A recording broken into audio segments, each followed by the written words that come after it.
विविध भारती पुणे ठळक बातम्या. बिहार राज्याचा आज स्थापना दिवस असून यानिमित्त राष्ट्रपती द्रौपदी मुर्मू यांनी बिहारवासियांना शुभेच्छा दिल्या आहेत. बिहारला समृद्ध आणि गौरवशाली साम्राज्याची परंपरा लाभली असून ती जगातील पहिल्या सार्वभौम सत्तेची भूमी आहे. बिहारच्या नागरिकांनी विविध क्षेत्रात आपल्या अपार मेहनतीद्वारे भारताच्या विकासासाठी महत्त्वपूर्ण योगदान दिलं आहे असं राष्ट्रपतींनी आपल्या शुभेच्छा संदेशात म्हटलं आहे.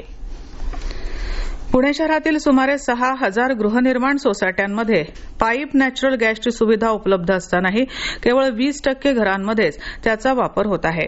उर्वरित बहुतांश कुटुंब एलपीजी सिलेंडरवर अवलंबून असल्यानं सर्व घरांमध्ये 100% पीएनजीचा वापर होण्यासाठी सहकार विभाग आणि महाराष्ट्र नॅचरल गॅस लिमिटेड यांनी जनजागृती मोहीम राबवण्याचा निर्णय घेतला आहे.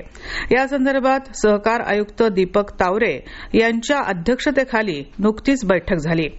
यावेळी महाराष्ट्र नॅचरल गॅस लिमिटेडचे व्यवस्थापकीय संचालक कुमार शंकर, संचालक मेजर शंकर कर्जगी, पुणे जिल्हा सहकारी गृहनिर्माण संस्था आणि अपार्टमेंट संघाचे अध्यक्ष सुहास पटवर्धन आदी उपस्थित होते.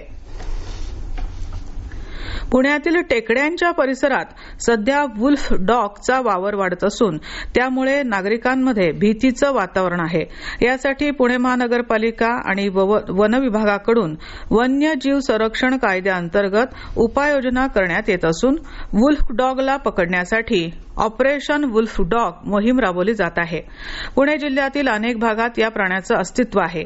शहरातील बाणेर, पाषाण, कोथरूड आणि वारजे या टेकड्यांच्या परिसरात वुल्फ डॉगचा वावर वाढत असल्याचं आढळलं आहे. पुण्यातील वेताळ, हनुमान टेकडी आणि राम नदीच्या पट्ट्यात वनरक्षकांची गस्त वाढवण्यात आली आहे. तसंच वन विभागानं परिसरातील गृहसंकुलं आणि नागरिकांना सतर्क राहण्याच्या सूचना दिल्या आहेत. या होत्या आतापर्यंतच्या ठळक बातम्या. यानंतरच्या ठळक बातम्या सकाळी 10:58 मिनिटांनी.